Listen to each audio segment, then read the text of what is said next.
नहीं, मैं तो ये कहता हूँ कि ऐसे हालात में कि यदि शारदा को कुछ हो जाए या उसके साथ कोई हादसा हो, फिर ऐसे में मेघना देवी के अलावा कोई बेहतर उम्मीदवार है ही नहीं। बहुत बहुत बधाई हो मैडम। हम इस पद को ग्रहण तो कर रहे हैं, पर हमारे इरादे शारदा देवी जी के काम को पूरा करना ही होगा। मैंने ये केस ऑफिसर गुप्ता को देने का फैसला किया है। उन्होंने अपनी काबिलियत का लोहा सबसे मनवाया है। सचमुच वो बाल की खाल निकालने वाला ऑफिसर है। मेरे ख्याल से ये रकम तुम्हारे लिए काफी होगी। ये लो और चुपचाप नेपाल के लिए रवाना हो जाओ।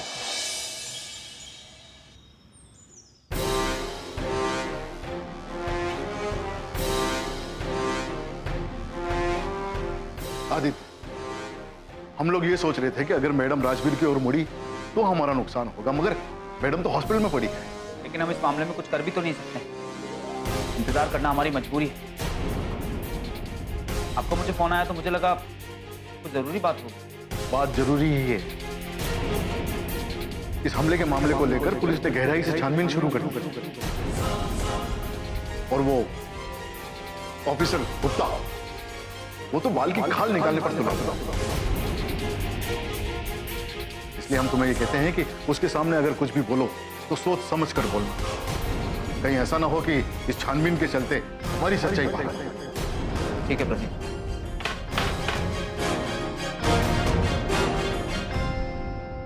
आइए ऑफिसर। मुझे पता चला कि आप यहाँ हो तो कुछ जानकारी लेने आ गए। मुझे लगता है मुझे आपसे कुछ ऐसी जानकारी मिल सकती है जो किसी और से नहीं मिल सकती।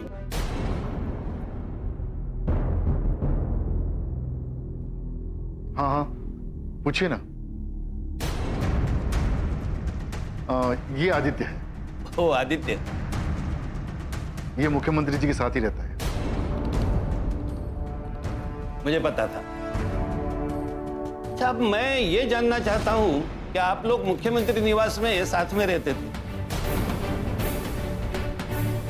और उस रात जब मुख्यमंत्री जी घर के बाहर निकली तो आप लोगों ने उन्हें रोकने की कोशिश नहीं की?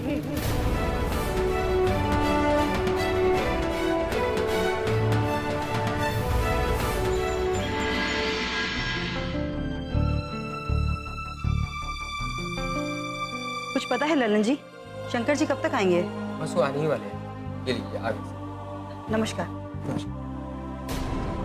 क्या बात है शंकर प्रसाद जी? कमाल की बात है।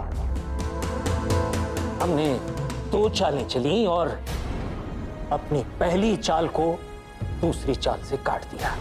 ये आप क्या कह रहे हैं? मैं कुछ समझी नहीं। अरे समझने की कोशिश कीजिए रजनी जी। देखिए, हमारी पहली चाल तो ये थी कि शारदा देवी को बदनाम करने के लिए आरटीआई के जरिए खुलासे सामने लेकर आए। घोटाले शारदा देवी के शासनकाल में भी हुए हैं। ये बात सामने आने के बाद शारदा देवी की छवि तो खराब होनी थी, लेकिन उसी वक्त हमारी दूसरी चाल ये थी कि शारदा देवी को रास्ते से हटा देते। भतीजा सबके सामने देख लो। ओह, समझ गई। ये बात अभी ठीक से सामने आ भी नहीं पाई थी। जनता के बीच आक्रोश पैदा भी नहीं हो पाया था कि तभी शारदा देवी के ऊपर हमले की खबर आई और जनता उस बात को भूल गई। जनता को अब उस करप्शन से कोई मतलब नहीं है। हॉस्पिटल के बाहर, मुख्यमंत्री निवास के बाहर हर जगह लोगों की भीड़ जमा है। शारदा देवी जिंदाबाद के नारे लग रहे हैं। मंदिरों में प्रार्थनाएं की जा रही हैं। विशेष पूजन का आयोजन किया जा रहा है। कमाल है, इस औरत को बचाने के लिए पूरा प्रदेश प्रार्थना कर रहा है। लोग इस बात को भूल गए कि 2 दिन पहले तक शारदा देवी की सरकार के खिलाफ भ्रष्टाचार के आरोप लग रहे थे। सचमुच हम लोगों से बहुत बड़ी गलती हो गई। हमें इस भ्रष्टाचार की बात को पहले ही सामने नहीं आने देना चाहिए था। भ्रष्टाचार की बात को सामने लाना जरूरी था ताकि शारदा देवी की मौत पर कोई हंगामा खड़ा ना हो, उनकी मौत से लोगों को हमदर्दी ना पैदा हो। लेकिन सच ये है कि भ्रष्टाचार के मामले को हम हवा नहीं बना सकते। उसे पूरी तरह उभार नहीं सके और ये घटना हो गई। और नतीजा, अब भ्रष्टाचार की बात एकदम किनारे हो चुकी है। सच कह रहे हैं आप? आज जनता की सारी हमदर्दी शारदा जी की तरफ है। इस घटना से हमें और भी बड़ा नुकसान हो सकता है। अगर शारदा देवी मर गई तब तो हमारा गेम कामयाब हुआ, लेकिन अगर शारदा देवी बच गई तो वो और भी तेजी से उभरेंगी। जनता की नजर में उनकी छवि और भी निखर जाएगी।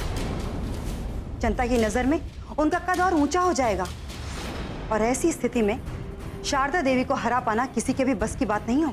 यही सोचकर तो मैं परेशान हूं। शारदा देवी अगर बच गई तो हमारा दांव पूरी तरह उल्टा पड़ जाएगा। हम उस वक्त तो क्वार्टर में थे अपने, और हमें इस बात की जानकारी बड़ी देर से लगी। जी मैं यहीं था और मैंने उन्हें रोकने की कोशिश भी की थी, लेकिन वो नहीं मानी। क्यों? ऐसी क्या जरूरी बात थी? दरअसल उनके पास उनकी बहू रागिनी का फोन आया था। उसने उन्हें बताया कि वो बहुत मुसीबत में है, परेशानी में है। तो शायद माजी ने बलदेव सिंह जी को भी फोन किया, लेकिन वो घर पर मौजूद नहीं थे। तो इसलिए माजी को यहां से निकलना पड़ा, ताकि वो बलदेव सिंह जी के घर जाकर मामले को संभाल सके। ओ, तुमने उन्हें रोकने की कोशिश की और वो नहीं मानी, लेकिन आपने उनके साथ जाना जरूरी नहीं समझा? उस घर से हमारे रिश्ते इतने अच्छे नहीं हैं। माजी तो अधिकार के साथ वहां जा सकती है, लेकिन मैं नहीं जा सकता। हाँ, अगर माजी कहीं और जा रही होती तो मैं उनके साथ जरूर जाता। अच्छा ये बताइए, सारा मामला क्या है? न जाने वो सारे रिश्ते कब से टूट चुके थे। मुख्यमंत्री जी का उस घर से कोई संबंध नहीं रहा था, और अचानक उनकी बहू रागिनी का इस तरह फोन आना। अब इस सच्चाई को तो आप भी समझ सकते हैं। पिछले कई दिनों से रागिनी का फोन आया करता था मैडम कि उसके साथ में बलदेव सिंह जी के घर में कितना बुरा सलूक हो रहा है, और इसी बात को लेकर मैडम अंदर से अपसेट रहा करती थी।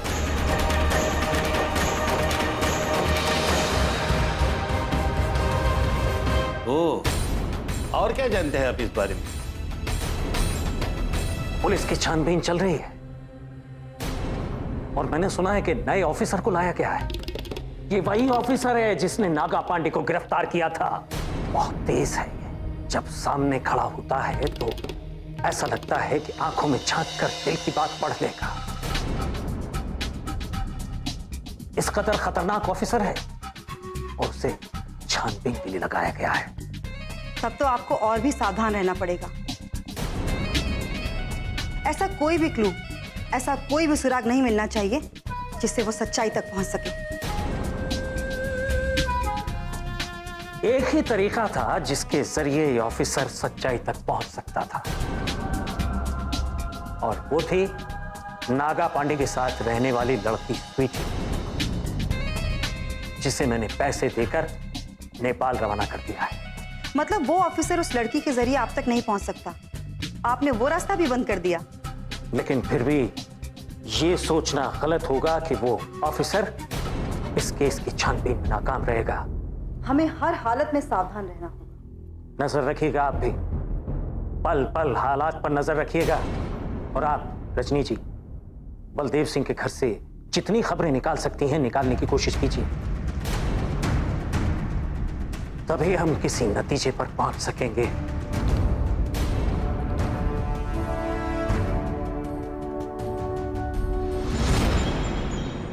अपना प्रदेश की मुख्यमंत्री श्रीमती शारदा देवी पर हुए हमले की वजह से जनता के बीच अब रोष फैलता जा रहा है। शारदा देवी पर गोली चलाने वाला नागा पांडे तो पहले ही मारा जा चुका है, लेकिन इसके पीछे असली अपराधी कौन है, पुलिस अब तक ये पता नहीं लगा पाई है। जनता के रोष को देखते हुए ये खबर मिली है कि एक बहुत ही काबिल ऑफिसर को इस केस के लिए नियुक्त किया गया है, जो गहराई से इस मामले पर छानबीन करेगा। और उस ऑफिसर का नाम है श्री राम प्रकाश गुप्ता। और एसएसपी गुप्ता के नाम से पूरा प्रदेश उन्हें जानता है, क्योंकि रघुवंश शाही मर्डर केस की छानबीन भी एसएसपी गुप्ता ने ही की और नागा पांडे की गिरफ्तारी भी उन्हीं के हाथों हुई। उनके आने से ये उम्मीद बनी है कि मुजरिमों के चेहरे से नकाब अब जल्द हटेगी। सक्सेना जी, तमाम लोग ये चाहते हैं कि इस केस को सीबीआई को सौंप देना चाहिए, लेकिन सरकार इस केस की छानबीन खुद करना चाहती। क्या ये फैसला सही है? अगर पुलिस नाकाम रही तो सरकार को सीबीआई की मदद लेनी पड़ेगी। फिलहाल सरकार की कोशिश तो यही है कि हमारे प्रदेश की पुलिस ही इस केस को सुलझा ले। इस ऑफिसर का नाम आपने कभी सुना है? जी हाँ, बहुत अच्छी तरह सुना है। ये बहुत बड़ा ऑफिसर माना जाता है और ये जो न्यूज रीडर ने बोला ना, वो तो सिर्फ एक केस के बारे में बोला है और इस ऑफिसर ने ना जाने कितने पेचीदा केस सुलझाए हैं। यानी कि उम्मीद की जा सकती है कि ये सच्चाई को सामने लाने में कामयाब होगा। फिलहाल उम्मीद तो की जा सकती है। इस मामले की तह तक जाने के लिए इसे पहले उन बातों की छानबीन करनी चाहिए जिस पे मुद्दा उठा था। मां के कार्यकाल में हुए घोटाले का मुद्दा। इससे एक बात साबित हो जाएगी कि मां के खिलाफ चारों तरफ से साजिश रची जा रही है। एक तरफ मां को बदनाम करने की साजिश और दूसरी तरफ उन्हें मारने की साजिश। आप बिल्कुल ठीक कह रहे हैं राजवीर बाबू। ये गुप्ता से कोई बात छुपेगी नहीं। वो ऑफिसर बहुत दूर तक सोचने की ताकत रखता है। रागिनी, क्या हुआ? मां से मिली? नहीं, मिल तो नहीं पाया मुझसे। डॉक्टर से बात हुई। क्या कहा डॉक्टर ने? उन्होंने कहा कि हाजी को अभी तक वेंटिलेटर पर रखा गया है। जब तक उनके अंदरूनी घाव नहीं भरते, उनकी रिकवरी नहीं होती, तब तक वो कुछ भी नहीं कह सकते। डॉक्टर ये भी नहीं बता पा रहे कि वो उन्हें बचा पाएंगे भी या नहीं।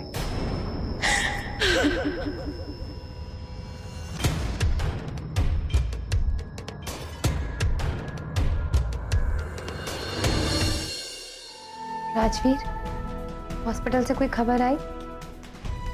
हाँ, डॉक्टर्स अभी भी कुछ कहने को तैयार नहीं। माँ को अभी भी वेंटिलेटर पे रखा हुआ है। तुम चिंता मत करो, माँ जी ठीक हो जाएंगी। इस केस की इन्वेस्टिगेशन के लिए एक नया ऑफिसर आया है, लेकिन नाम तो अभी भी रागिनी का ही आ रहा है। ये एक बहुत ही गहरी साजिश है। तुम ठीक कह रहे हो राजवीर, मुझे भी कुछ लोगों पर शक है। किस पे? रजनी वर्मा पर। क्या? रजनी वर्मा? तुम रजनी वर्मा को कैसे जानते हो?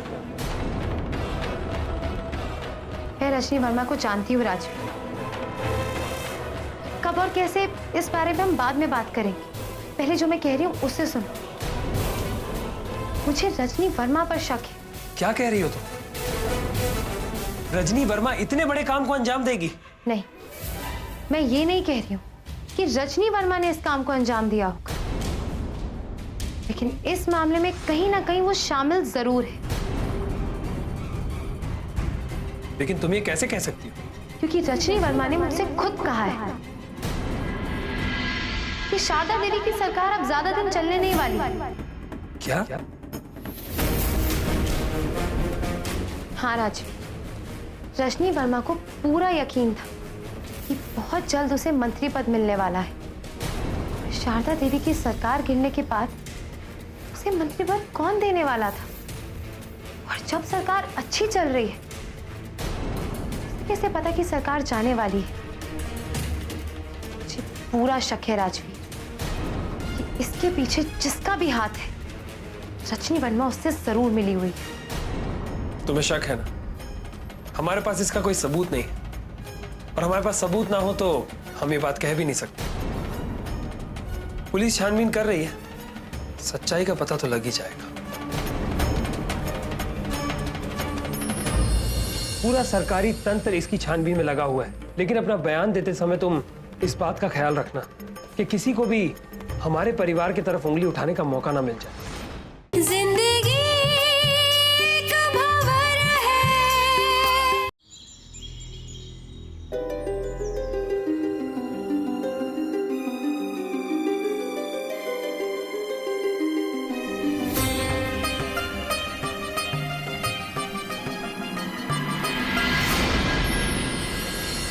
May I come in, sir? Yes, come in. Sir, मुख्यमंत्री जी ऑफिस से प्रदीप जी का फोन आया था। उन्होंने बताया कि मुख्यमंत्री जी आपसे बात करना चाहती हैं। ठीक है, मैं बात करता हूँ। हाँ, कुछ मेल्स आने वाले थे, आप देखकर मुझे बताना, वो जरूरी मेल्स हैं। Okay sir.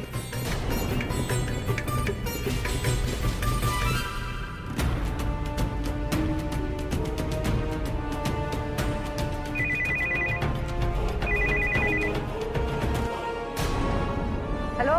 नमस्कार मुख्यमंत्री जी। नमस्कार, कहिए। मैं ऑफिस आया तो पता लगा कि आप मुझसे बात करना चाहती हैं, इसलिए आपको फोन किया। हाँ, दरअसल हम पुलिस की छानबीन के बारे में जानना चाहते थे। वो क्या है ना, प्रदेश में अफवाहों का बाजार गर्म हो रहा है। लोग तरह तरह की बातें कर रहे हैं। ये भी सुनने में आ रहा है कि ऐसी भी अफवाह फैलाई जा रही है कि जानबूझकर सीबीआई को केस नहीं दिया जा रहा और केस को रफा दफा करने की कोशिश की जा रही है। आज की राजनीति भी यही है, मौका चाहे कुछ भी हो, लेकिन पॉलिटिशियन अपनी रोटियां सेकने से बाज नहीं आते। खैर, जिसे जो कहना है कहने दीजिए। हम तो बस यही समझते हैं कि ये केस अधूरा नहीं रहेगा। इस केस की हर एक सच्चाई सामने आएगी। हम चाहते हैं कि जनता का आक्रोश बढ़े, उससे पहले केस का खुलासा हो जाए। एक तरफ शंकर प्रसाद है जो राजनीति करने में पड़े हैं और दूसरी तरफ वो बलदेव सिंह जी है जो इस मौके का फायदा उठाना चाहते हैं। मैंने जिस ऑफिसर को यह केस सौंपा है, मुझे यकीन है कि बहुत जल्दी इस केस का पर्दाफाश कर देगा। आप बस थोड़ा सब्र रखिए। धन्यवाद जी।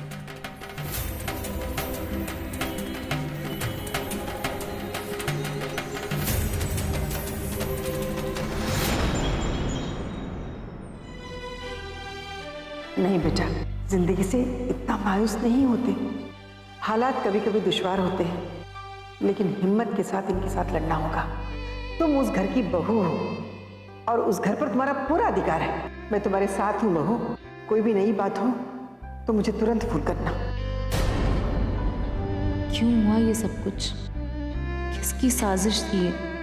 आखिर कौन है इसके पीछे? माँ जी यहाँ क्या हमसे मिलने आ रही थी? किसने बुलाया था यहाँ? क्या हमारी बातों की वजह से हाजी पर यह हमला हुआ है? क्योंकि यहाँ घर के बाहर हमला होने का मतलब है कि माँ जी हमसे ही मिलने आ रही थी और किसी को इस बात का पता था, तभी तो इतनी आसानी से गोली मारती गई। हम माँ जी के साथ एक झूठा नाटक खेल रहे हैं, इस बात की जानकारी तो इस घर के लोगों को ही थी। फिर फायदा कौन उठा सकता है?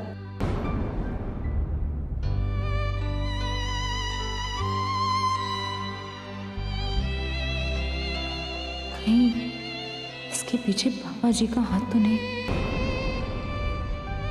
क्योंकि पापा जी तो किसी भी तरह सत्ता हासिल करना चाहते हैं। हे भगवान, आखिर सच क्या है?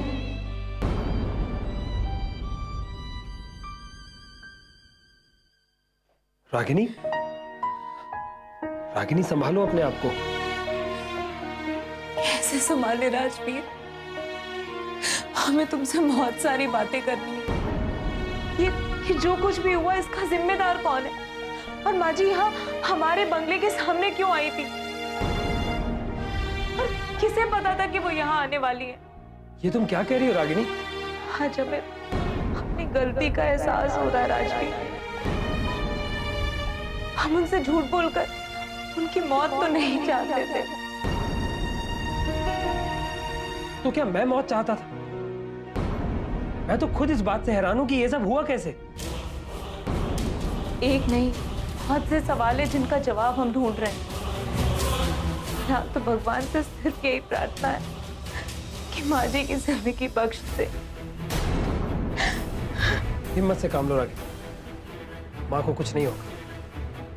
रागिनी, इस केस के बारे में जो छानबीन कर रहा है वो ऑफिसर तुम्हारा बयान लेने आया है। हम खुद भी यही सोच रहे थे, हमें पुलिस को सब कुछ सच सच बता देना चाहिए ताकि पुलिस सच्चाई का पता लगा सके। सच्चाई का पता तो चल ही जाएगा, ये कोई छोटी मोटी बात नहीं है। प्रदेश के मुख्यमंत्री पर हमला हुआ है, पूरा सरकारी तंत्र इसकी छानबीन में लगा हुआ है, लेकिन अपना बयान देते समय तुम इस बात का ख्याल रखना कि किसी को भी हमारे परिवार की तरफ उंगली उठाने का मौका ना मिल जाए। तो आपके और शारदा देवी के रिश्ते कुछ अच्छे नहीं थे। अच्छे नहीं थे का मतलब क्या है? आप बीच में मत बोलिए, आपने मेरे सवाल का जवाब नहीं दिया। जिंदगी का भंवर है। मैं और पापा इसी बात को लेकर परेशान हैं कि माँ के ऊपर हमले के लिए हमारे घर के सामने की जगह क्यों चुनी गई। शायद इसलिए ताकि हमें भी शक के दायरे में लाकर बदनाम किया जा सके। शक तो हमें भी है राजवी, क्योंकि हमने माँ जी से जो कुछ भी कहा या उन्हें यहाँ आने के लिए मजबूर किया, ये बात हमारे सिवाय और कोई भी नहीं जानता था।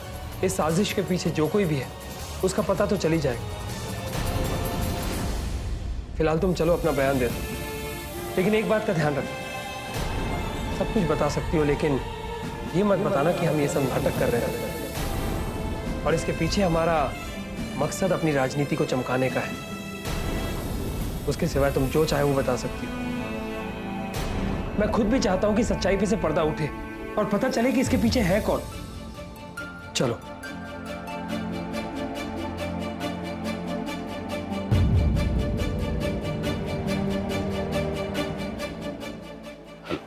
हेलो, ये रागिनी, बैठी।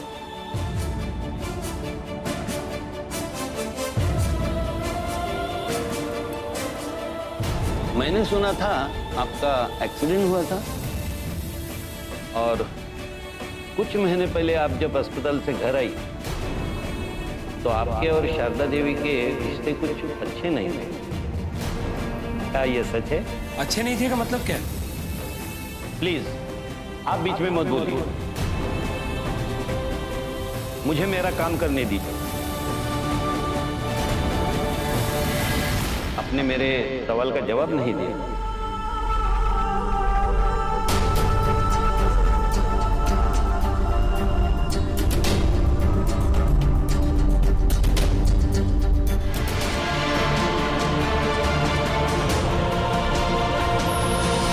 जो भी तथ्य निकलकर सामने आ रहे हैं, उन तथ्यों से तो यही लगता है कि इसके पीछे बलदेव सिंह जी का हाथ है।